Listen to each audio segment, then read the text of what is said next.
سید جعفر عثمانزاده وکیل پارلمان تاجیکستان و رهبر پیشین حزب دموکرات که حالا با اتهام وزنین غصب حکومت در حبس قرار دارد، قبل از بازداشتش به اینکه حبسش میکنند باور نداشته است.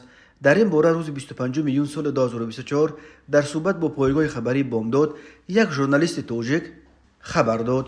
این ژورنالیست که به دلیل‌های امنیتی نامش را نشر نمی‌کنیم، با عثمانزاده روز 12 میلیون هم همگی ساعت قبل از بازداشتش تلفنی صحبت کرده است.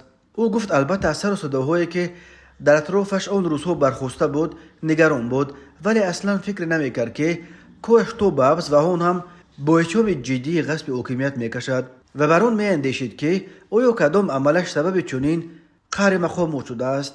از بس که تصمیم وزارت عدلیه را درباره رهبر نو حزب دموکرات اعتراف کردن شهباز ابرار به چالش کشانده بود، انتظار داشت که مقامات حتما برای این چاره جوابی خواهند اندیشید، ولی هیچ گمان نداشت که عاقبت کارش پشت پنجره خواهد بود. در این صحبت تلفنی عثمانزاده نگرانی‌های خود را درباره سرنوشتش نیز در بین گذاشته است. همصحبت بامداد گفت او فکری داشت که مقامات شاید او را اکنون از حق وکیلی محروم خواهند کرد، اما باور داشت که وکیلان مجلس نمایندگان از وی حمایت میکنند. حتی نقد کرد که با چندی از وکیلان پرنفوذ این مسئله را پرسیده است و آنها گویا عثمانزاده را اطمینان خاطر دادند که برای بیکار کردن منداتش آواز نخواهند داد.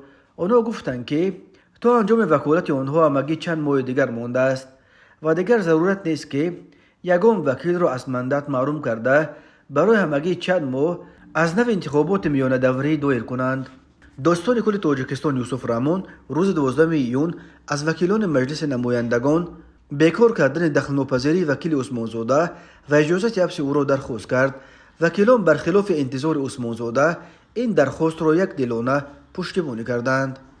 یوسف رامون به وکیلان از باز شدن پرونده جنایتی به ضد عثمانزاده و دیگران با اتهام غصب حکومت خبر داد و از جمله عثمانزاده را به آن ابدار کرد که هنوز ماه سپتامبر سال 2021 با یکی از نمایندگان مخالفین شراف‌الدین گدایف پیرامون تشکیل تبادلات در تاجیکستان مصلحت کرده است.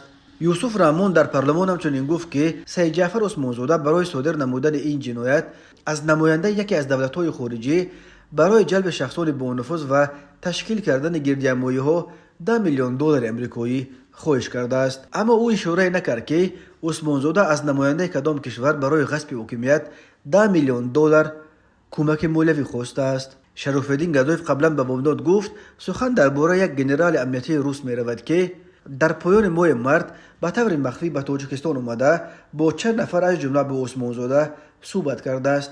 مقامات تاجیکستان تا حال این را شرح ندادند. مقامات درباره پرونده عثمانزاده تفصیلات دیگری نمیدهند و تنها گفتند که به این پرونده مور مخفی زدند.